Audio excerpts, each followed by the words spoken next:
Materi terakhir di logika part 2 ini adalah validitas argumen. Sebelum memahami apa itu argumen, apa itu yang dikatakan valid, sebelumnya akan dikenalkan mengenai aturan inferensi. Aturan inferensi sesuai dengan namanya, inferensi atau dalam bahasa Inggrisnya adalah inference, yang dia maksudnya adalah kesimpulan, penarikan kesimpulan. Jadi aturan inferensi ini adalah aturan dalam menarik kesimpulan. Nah, di sini ada aturan-aturan baku yang dimana sudah pasti aturan ini kesimpulannya bernilai valid. Jadi ini aturan bakunya sama seperti materi ekivalensi logis itu ada hukum-hukum ekivalensi yang sudah baku, yang itu digunakan untuk membuktikan proposisi majemuk, masalah-masalah ekivalensi yang lainnya. Nah, sedangkan kalau di sini aturan-aturan inilah yang menjadi baku ya, yang dijadikan dasar untuk membuktikan argumen-argumen yang lainnya. Mungkin ini juga sudah pernah didengar ketika di SMA, ya, ada modus ponen, modus tolen, dan seterusnya. Saya akan menjelaskan satu persatu. Yang pertama adalah modus ponen. Modus ponen, dia bentuknya adalah ini ya.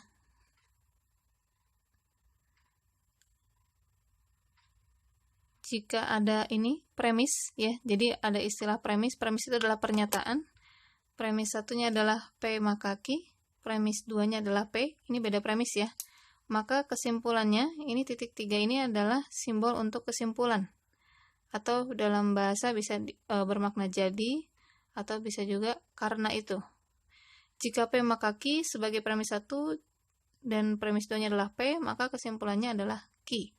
Dan ini kalau dibuktikan secara seperti ini, dia akan menghasilkan tautologi. Contohnya. Contoh, jika 20 habis dibagi 2, maka 20 adalah bilangan genap. 20 habis dibagi 2 adalah P, 20 bilangan genap adalah Q. Kemudian, ada premis berikutnya, yaitu 20 habis dibagi 2. Nah, pernyataan ini keduanya benar. Pernyataan jika 20 habis dibagi 2, maka 20 adalah bilangan genap. Ini pernyataannya benar. 20 habis dibagi 2 pun juga pernyataan yang benar. Maka konklusinya apa? Sesuai dengan ini. P maka Q-nya bernilai benar, kemudian 20 habis dibagi 2 itu kan P ya, P-nya juga bernilai benar, maka konklusinya adalah Q, yaitu 20 adalah bilangan genap. Selanjutnya adalah modus tolen. Modus tolen itu premis satunya masih sama seperti modus ponen. Jika P maka Q, premis 2-nya adalah negasi Q, jadi negasi dari bagian belakangnya. Kalau yang modus ponen itu kan premis 2-nya sama seperti yang ini ya, bagian depan dari implikasi. Tapi kalau modus tolen itu adalah negasi dari bagian belakangnya, negasi dari bagian yang belakangnya, bagian dari implikasi ya. Maka kesimpulannya adalah negasi dari yang depannya, negasi P. Contoh, jika N bilangan ganjil, maka N kuadrat bernilai ganjil. Kalau N ganjil, maka N kuadratnya pun juga ganjil. Nah, ini premis berikutnya adalah N kuadrat ternyata bernilai genap, alias dia negasi dari Q. Misalnya N ganjil adalah P, N kuadrat ganjil adalah Q, sedangkan premis yang kedua, N kuadrat genap, itu kan berarti bentuk negasi dari Q. Negasi genap itu adalah negasi dari ganjil. Maka konklusinya apa? Ini jika P maka Q, premis 1, premis 2-nya adalah negasi Q. Berarti kesimpulannya harusnya adalah negasi P. Berarti jika N bilangan ganjil, maka N kuadrat bernilai ganjil. Kemudian premis berikutnya N kuadrat bernilai genap. Hasil konklusinya adalah N bilangan genap karena negasi P. Ya, negasi dari N bilangan ganjil. Selanjutnya, silogisme hipotesis. Nah, silogisme hipotesis ini premis 1 dan 2-nya bentuknya dua-duanya implikasi ya. P maka Q sama Q maka R. P maka Q, Q maka R, konklusinya adalah P maka R. Ini seperti nyambung di Q-nya. P maka Q, nyambung ke sini. Q maka R. Sehingga konklusinya adalah P maka R. Contoh, jika saya belajar dengan giat, maka saya lulus ujian. Itu premis 1. Bernilai benar, ya. Premis 2-nya, jika saya lulus ujian, maka saya cepat menikah. Itu premis 2, pun juga bernilai benar. Maka kesimpulannya apa? Konklusinya, berarti P maka R. P-nya adalah belajar giat, Q-nya lulus ujian, di sini nyambung Q-nya lulus ujian, maka R-nya cepat menikah. Nah, sekarang kalau menggunakan silogisme hipotesis, berarti konklusinya adalah jika saya belajar dengan giat, maka saya cepat menikah. Jika P, maka R. Selanjutnya adalah silogisme disjungtif. Nah, aturan ini sesuai dengan namanya disjungtif, berarti nanti ada disjungsi. Ini ya, operator disjungtif alias operator disjungsi atau disebut juga atau ya, operator atau. Nah, di sini ada P atau Q sebagai premis 1, premis 2-nya negasi dari P, negasi dari ini. Maka konklusinya Q. Alias kalau misalnya dianalogikan gini, jika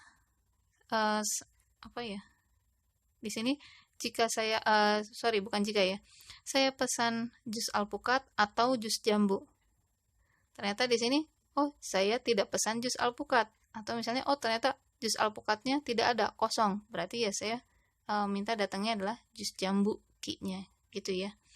Jadi ketika salah satu tidak terpenuhi alias salah satunya negasi, maka yang satunya lagi itu yang bernilai benar alias dia sebagai konklusi. Contoh, saya belajar dengan giat atau saya menikah tahun depan. Kan bisa pilih salah satu, bisa dua-duanya kan kalau atau. Ternyata kebenarannya yang bernilai benarnya adalah saya tidak belajar dengan giat. Ini negasi dari P. Berarti yang pasti benar adalah yang Q-nya, yaitu konklusinya ini, saya menikah tahun depan.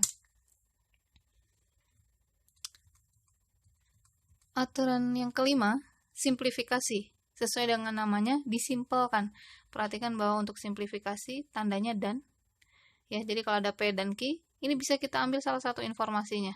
Bisa kita ambil salah satunya saja. Boleh kita ambil P-nya saja, boleh kita ambil Q-nya saja. Contoh, ada premis seperti ini. Hamid adalah mahasiswa ITB dan mahasiswa Unpar. Mahasiswa ITB dan mahasiswa Unpar. Kita ambil salah satunya saja, sesuai dengan kebutuhan. Mau ngambil informasi yang mana nih? Hamid mahasiswa ITB saja boleh, Hamid mahasiswa Unpar saja boleh. Jadi simplifikasi, disimpelkan. Kita ambil salah satu, tapi ini hanya berlaku untuk yang tandanya di sini operatornya menggunakan dan. Kemudian yang keenam adalah adisi. Sesuai dengan namanya, adisi penambahan. Jadi misalnya diketahui P saja nih. P ini sudah pasti bernilai benar. Maka bisa kita tambahkan informasi yang lain, mau itu bernilai benar ataupun salah, tidak masalah. Jadi ini P, tahu-tahu ini ada Q ya. P konklusinya bisa sampai menghasilkan Q. Jadi P kalau mau kita adisi, kita tambahkan informasi, jangan menggunakan dan, tapi menggunakan atau. Karena yang sudah pasti bernilai benar P. Mau Q ini benar, mau Q ini salah, itu tidak berefek pada nilai kebenarannya. Karena kalau ada nilai benar, pasti mau ininya nilai benar atau salah, pasti kalau atau kan hasilnya benar ya. Jadi di sini untuk yang adisi menggunakan operator atau. Contoh, diketahui premis Taslim mengambil kuliah logika matematika. Ini adalah premis yang benar. Maka bisa saya tambahkan, Taslim ambil kuliah logika matematika atau matematika diskrit atau PAI dan seterusnya. Ya, atau apapun. Nah, entah itu yang benar enggak, ngambil matematika diskritnya benar atau tidak, ya tidak masalah. Tidak perlu kita pertimbangkan. Yang penting kita sudah tahu ada satu pernyataan yang satu premis yang bernilai benar. Ya, satu proposisi yang bernilai benar. Aturan yang terakhir adalah konjungsi. Konjungsi, conjunction, ya, atau dan ya maksudnya ya, dalam operator dan sesuai dengan namanya. Nah ini jadi kalau ada informasi P ini benar, informasi Q benar, maka bisa kita satukan dengan aturan konjungsi, yaitu disatukan dengan tanda dan. Contoh, ada premis Taslim mengambil kuliah Lokmat, ini bernilai benar. Kemudian ada premis yang lain, Taslim mengulang kuliah algoritma, ini pun juga bernilai benar. Nah, kedua premis ini bisa kita satukan sebagai kesimpulan. Konklusinya berarti Taslim mengambil kuliah Lokmat dan mengulang kuliah algoritma.